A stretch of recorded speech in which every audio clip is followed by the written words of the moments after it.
Hai semua, perkenalkan, nama saya Uznika Francine Kadengkian, NIM 201011020115,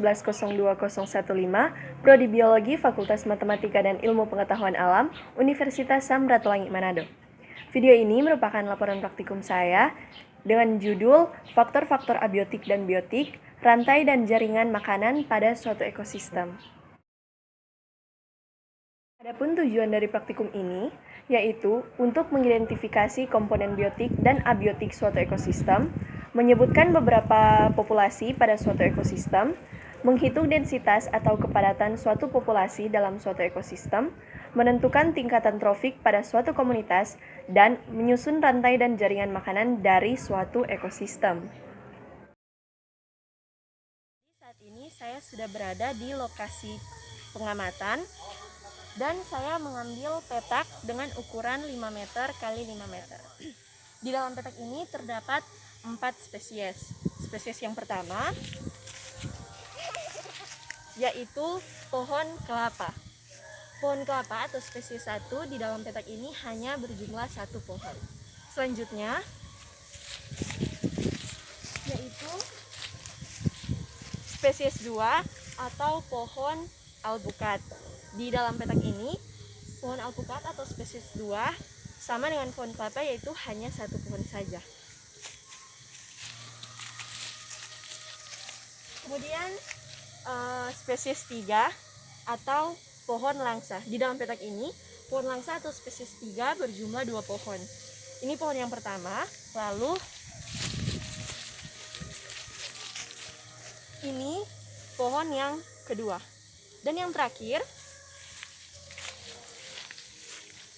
yaitu spesies 4 atau pohon mangga.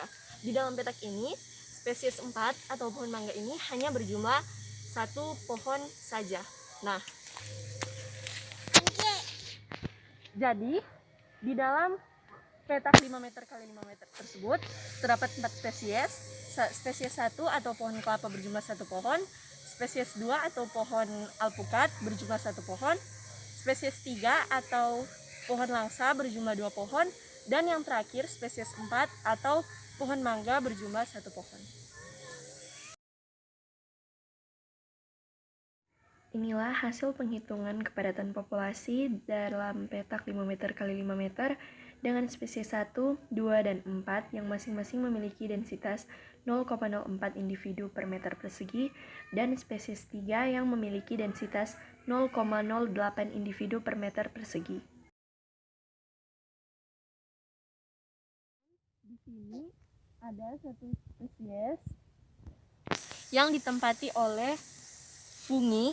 Di sini fungi bekerja sebagai dekomposer atau pengurai dari spesies ini.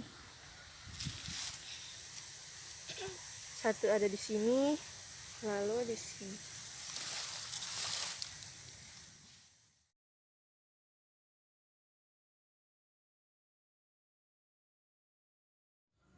Populasi adalah kelompok individu dari spesies yang sama yang hidup di area dan waktu yang sama dan berpotensi berinteraksi.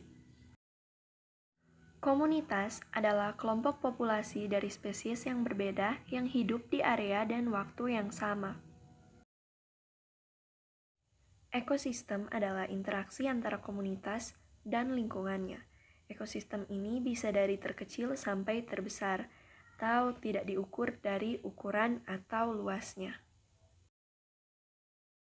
Dalam ekosistem terjadi hubungan timbal balik dan saling ketergantungan antara komponen-komponen penyusun ekosistem. Saling ketergantungan antara komponen penyusun ekosistem disebut juga dengan interdependensi. Ketergantungan antar komponen biotik dapat terjadi melalui rantai makanan dan jaring-jaring makanan, sedangkan ketergantungan antar komponen biotik dan abiotik dapat terjadi melalui siklus materi, yakni siklus karbon, siklus air, siklus nitrogen, dan siklus sulfur. Kesimpulannya, komponen-komponen pembentuk ekosistem memiliki peran dan fungsi masing-masing yang saling bergantung. Inilah alasan mengapa dalam suatu ekosistem, komponen-komponen tersebut harus ada atau lengkap. Apabila salah satu komponen tersebut tidak ada, maka itu tidak bisa dinyatakan sebagai suatu ekosistem yang lengkap.